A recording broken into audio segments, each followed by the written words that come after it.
Halo, apa kabar sahabat pendidik dimanapun Anda berada? Selamat berjumpa dengan Mbak Pau, yaitu Bincang-Bincang ala Pandawa Arta Wirakusuma. Jadi pada kali ini kami menghadirkan seorang narasumber yang super luar biasa, yaitu teman saya Bapak Sumarna Surapranata MS PhD, atau yang lebih dikenal dengan sebutan Kang Pranatari.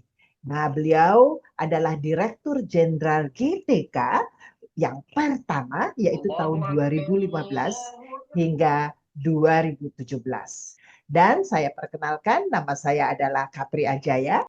Pada kesempatan kali ini kita akan berbincang-bincang yang paling hangat yang sedang ada di Kabinet Merah Putih, yaitu masalah ujian nasional. Ada banyak pertanyaan, tapi pertanyaan besarnya kali ini adalah, ini kembalinya ujian nasional ini itu suatu kemunduran dari pendidikan di Indonesia atau apa? Nah, tentunya tidak sabar teman-teman akan mendengarkan bincang-bincang kami, tapi jangan lupa untuk like, subscribe, dan tekan tanda lonceng supaya nanti kalau ada video terbaru dari Mbak Pau, bincang-bincang ala PAW, teman-teman akan dapat notifikasinya. Baik, tentunya sudah tidak sabar ya tentang apa sih nanti ini yang kita akan bicarakan. Baiklah, saya akan sapa dulu Kang Pranata. Halo Kang, apa kabar hari ini? Halo Bu Kapri, Assalamualaikum warahmatullahi wabarakatuh. Sahabat Bapak, senang sekali berjumpa dengan Anda sekalian. Selamat berjumpa. Ya, senang sekali ya Kang Pranata kita bisa tampil berdua di ajang Bakpao ini. Nah, Amin. Kang, ini kan teman kita, waduh ya, Profesor Dr. Muti, ini kira-kira kalau kembalinya ujian nasional itu sebuah kemunduran atau apa nih, Kang? Tapi jangan dijawab dulu, Kang, karena ini kalau langsung dijawab, mereka langsung bubar nih. Kira-kira boleh nggak saya nih, Kang, dengan background Kang Pranata sebagai Dirjen, ini gimana sih sebetulnya sejarah ujian nasional? Kenapa nih kita di Indonesia ada ujian nasional? Baik, terima kasih Bu Dr. Kapri. Jadi kalau kita setback ke belakang sejak Mhm, kemerdekaan kita tahun mhm, 1945, paling mhm. nggak kita punya 8, Oh, banyak 8 juga ya. periode Hmm, ujian nasional. hmm. Dimulai pada tahun 50 sampai 65, kita kenal dengan ujian penghabisan yang dikelola oleh Kementerian, oleh Departemen Pendidikan, Pengajaran dan Kebudayaan. Ketika itu ujian nasional, ujian penghabisan menentukan kelulusan. Itu Yang lucu kedua, sekali ya Kang apa? Pranata. Itu ujian penghabisan itu kan 5 tahun setelah kita merdeka itu ada Betul, ujian penghabisan betul, ya. Itu betul. saya mendapat kesan itu udahlah pokoknya dilulusin aja atau gimana itu Kang? Enggak, Oh enggak ya. tetap Oke. menentukan kelulusan karena di Ah, beberapa negara juga di Cina umpamanya ujian nasional pada saat itu memang diperlukan untuk oke. menentukan, untuk menyaring mana yang mampu tidak mampu kan begitu kan. Oke, setelah itu Berubah Kang. pada tahun 65 sampai 71, itu selama 5 tahun ada ujian negara. Hmm, Nah, ujian negara juga ini yang menentukan itu pemerintah pusat. Ada oke. menentukan kelulusan juga. Cuma ada diskriminasi ini pada tahun 65 itu. 65 sampai Oke. 71 yaitu yang lulus bisa masuk ke sekolah ke jenjang berikutnya sampai ke perguruan tinggi, yang lulus masuk negeri, yang tidak lulus Ah, masuk ke sekolah swasta. Itu yang kedua. Yang ketiga, kita kenal dengan oh, ujian sekolah, yaitu pada oke. tahun 72 sampai dengan 79. Pemerintah pusat Oke. menentukan rambu-rambu rambu-rambu ujian nasional. Tetapi yang Ah, melaksanakan sekolah. oke. Sekolah yang tapi menentukan kelulusan juga. Terus dari tahun Ah. 80 sampai dengan 2001 kita kenal dengan EPTA dan EPTANAS. Nah, Ah, ini itu juga zaman saya tuh. menentukan kelulusan juga di zaman kita nih. Saya bilang Oke, zaman kita, kita. saya nih telat sekolah. Oke, Sehingga oke, pada saat oke. itu ada EPTANAS. Ah, EPTANAS itu dikelola oleh pemerintah pusat untuk mata pelajaran tertentu. Sedangkan EPTA dikelola oleh Kanwil, ya, untuk mata pelajaran yang lainnya. Jadi Ah, pada saat itu menentukan kelulusan dan nilainya ada ah, nilai PKL dan sebagainya. Ya, oke dan oke. yang berikutnya adalah ujian akhir nasional. Nah, ini UAN Kang, nih, berarti yang waktu Eptanas itu 21 tahun pakai ujian nasional yang kita sebut yang Eptanas ya kita Kang sebut ya? dengan EPTANAS dan Lama EPTA. juga ya Kang? Lama. Tapi jangan Ah, salah ya, ada orang mm-mm. berpandangan bahwa ujian nasional ini hanya mengukur kognitif. Saya kira enggak. Karena Ah, yang kognitif yang dinasionalkan itu untuk mata pelajaran tertentu yang kognitifnya. Sedangkan yang lain, psikomotor dan sikap, itu ditentukan oleh sekolah. Baik melalui EPTA maupun, ah, maupun ujian-ujian praktek di sekolah. Saya ingat pada saat itu ada ujian, ada tes kimia, tes fisika, hmm, praktek hmm. kimia, praktek fisika, Betul, saya juga praktek ingat itu Kang. biologi. Jadi saya masih ingat sampai sekarang prakteknya itu permanganometri. Jadi Ah, saat gimana kalau sampai tercampurnya KMNO4 itu, warnanya ah, warna jingga. Nah itu tidak akan dilupakan. Itu kemampuan keterampilan psikometri itu. mhm. Lalu pada tahun 2005 sampai 2012, selama 7 tahun, ada ujian nasional. Nah, namanya UN sendiri itu dicetuskan pada tahun 2005. Pada Oke, saatnya Pak Muhammad Nuh menjadi apa namanya menteri, ya, ujian oke, ini disebut menggantikan ujian. Tidak ada dua nih, yang lulus oke. apa terus ke jenjang pendidikan yang berikutnya, yang tidak lulus mengulang atau ke paket kesetaraan. Yang berikutnya UNBK yang Mhm. apa di eh, dirintis oleh Pak Anies. Nah, saat Oke. inilah tidak ada kelulusan. Ya, Maksudnya mungkin bukan jadi syarat bukan kelulusan gitu? penentu kelulusan. I Ya. see. Nah, Oke. terakhir zamannya Pak Nadiem Makarim tidak ada UN lagi. Yang ada adalah Hmm. yang kita sebut dengan asesmen nasional. Ini kayaknya Ah, kayaknya menggunakan apa namanya tipe-tipe yang untuk literasi numerasinya studi internasional. Nanti kita bahas oke. pada sesi berikutnya ini. Baik, jadi saya nggak sabar nih Kang Pranata. Iya, Jadi tadi kalau iya, kita sudah membahas tentang ujian nasional, berarti kalau iya, kita dari pusat itu secara nasional kita bisa tahu hasil dari setiap provinsi atau tiap kabupaten, ya Kang ya. eh, Nah, jadi iya, kalau kita pengen tahu, ini kan kadang-kadang kalau kita berkompetisi nih, kalau cuma tingkat kabupaten, provinsi, nasional biasa aja. Ini kalau kita dibandingkan di luar negeri itu dengan sekolah-sekolah lain itu gimana Kang kita ngukurnya? ya. Jadi ujian nasional itu ujian-ujian nasional EPTANAS, EPTA dan sebagainya itu yang sudah kita lakukan itu bisa menentukan posisi sekolah di lingkungannya, di kecamatan, di kabupaten, di provinsi bahkan sampai tingkat nasional. Sehingga kita dapat profil sekolah-sekolah yang bagus, sekolah-sekolah yang unggul, yang tidak. Nah, untuk dunia internasional kita tergabung ke dalam PISA atau yang kita sebut juga dengan TIMSS, Third International Mathematics Science Study. Posisinya sungguh memprihatinkan. Walaupun pada 2022 kita kata kata OECD, kata PISA, kita naik peringkat 5 peringkat.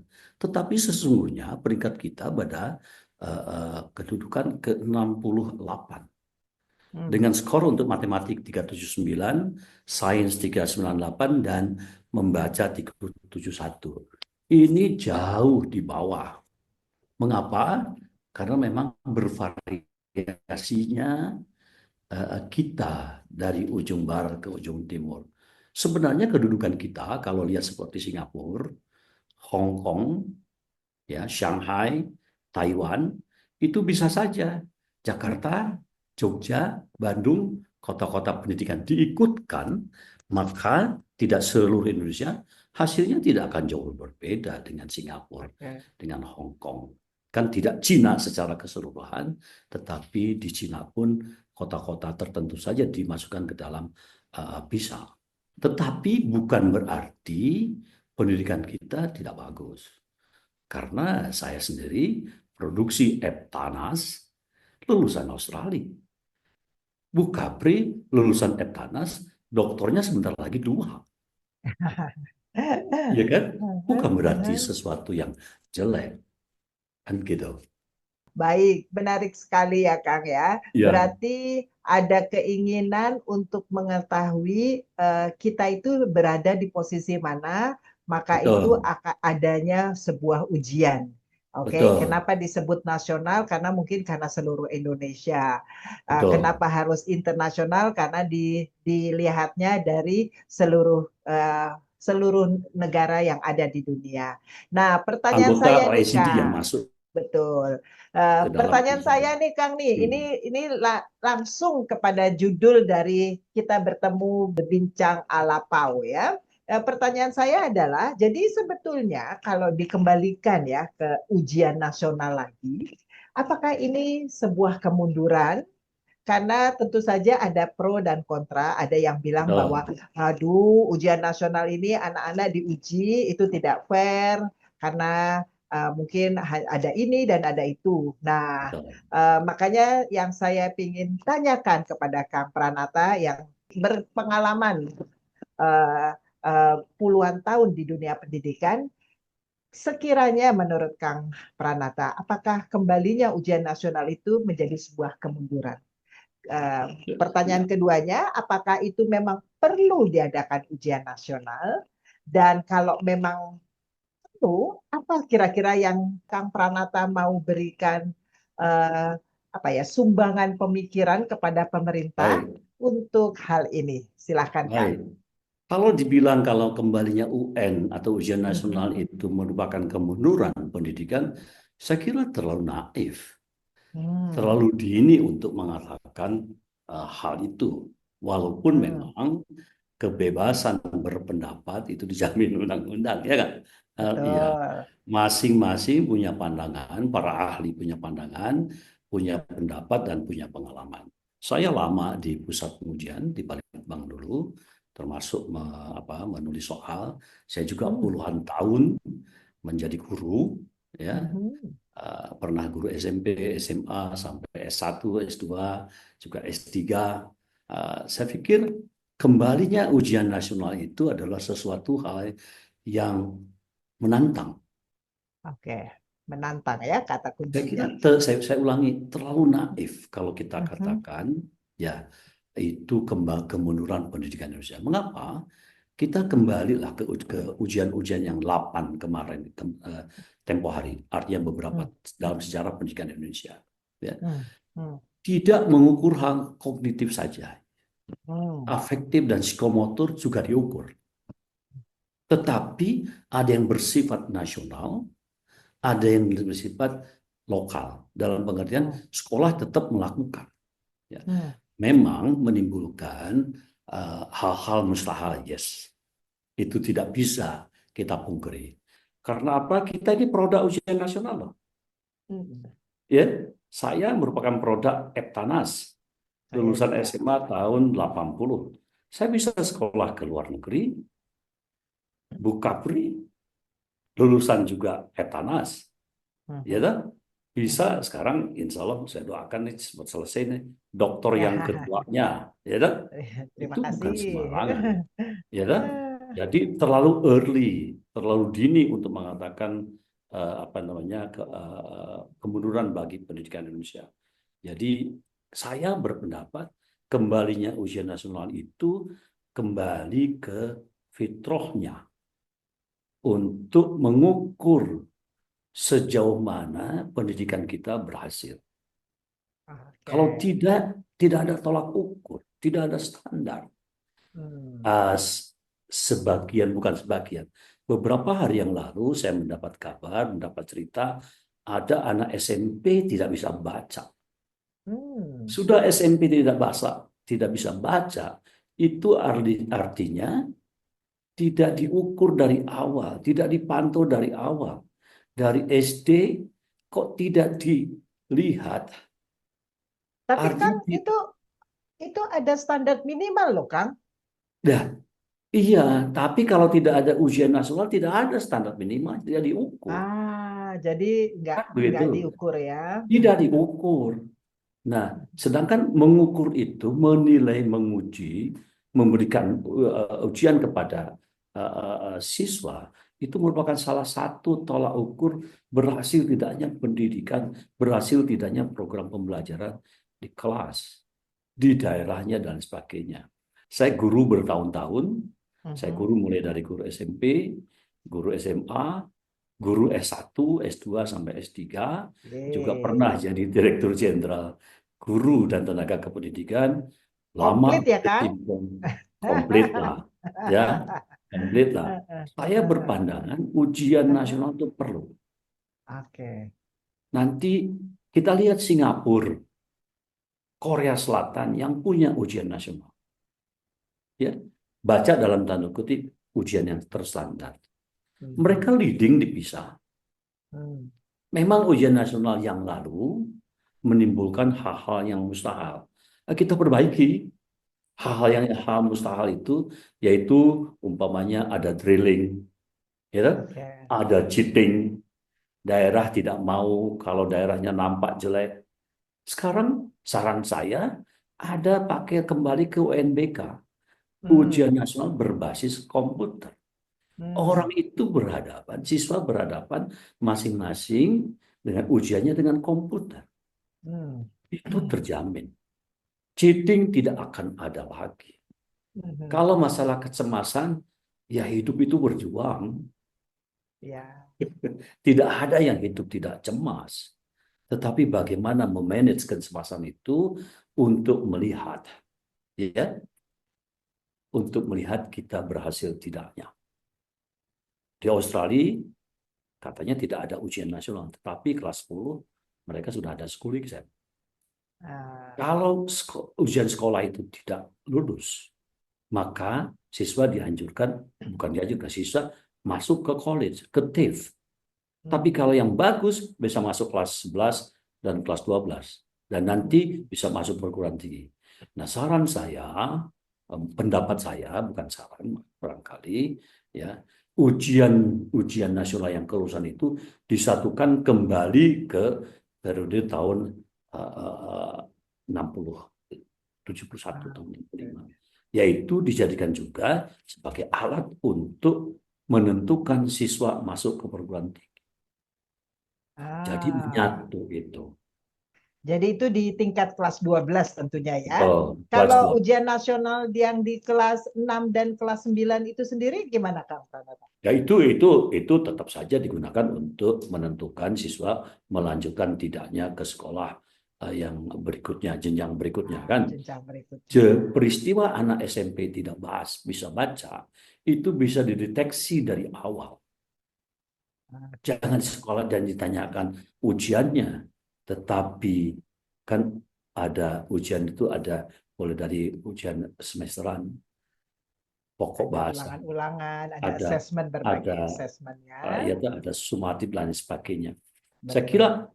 itu hal yang jelas, yang pasti adalah tentu saja pemerintah dalam hal ini Kementerian Pendidikan Dasar dan Menengah diberikan uang, dan Pak Menteri saya kira sudah sangat bagus ingin mendengarkan pendapat-pendapat dari para ahli, dari orang-orang yang punya pengalaman, ya. Biarkan kementerian menentukan kebijakannya, kita support. Apapun yang terjadi, kita support untuk memajukan pendidikan kita, saya kira. Saya tidak dalam kapasitas untuk memberi arahan atau memberi saran, tetapi pendapat saya tentu saja pemerintah akan menimbang secara baik, akan apa namanya, menimbang-nimbang sebelum menentukan kebijakan yang terbaik. Saya kira itu. Baik, baik, menarik sekali Kang Pranata. Saya sangat senang sekali bisa berbincang pada malam hari ini dan tentunya tidak hanya saya, tapi Sobat Bakpao yang dimana kita senang sekali mendapat insight dari Kang Pranata yang dimana beliau sudah berpengalaman puluhan tahun di dunia pendidikan. Dan tentu saja kita melalui medsos kami kita akan terus menggaungkan pendapat-pendapat dari berbagai narasumber. Tentu saja lain Padang, lain ilalang, lain koki, lain pula masakannya. Berbeda narasumber biasanya bisa juga berbeda pandangan. Yang penting adalah Mbak Pau memberi sumbangan pikiran untuk kemajuan pendidikan Betul, Indonesia. betul sekali. Sekali lagi, jangan lupa teman-teman untuk like, subscribe, dan tekan tanda lonceng pada video agar bisa mendapatkan video terbaru dari Mbak Pau. Demikian Keren, saya keren. sebagai moderator dari Mbak Pau pada sesi kali ini. Saya undur diri. Kang Pranata, terima kasih banyak Terima atas kasih. waktunya. Sampai Kang jumpa. Udo, terima kasih atas bantuannya. Wassalamualaikum warahmatullahi Salam wabarakatuh. warahmatullahi wabarakatuh. Salam Bapau. Salam Bincang-bincang Mbak ala Pau. PAW. Yeay.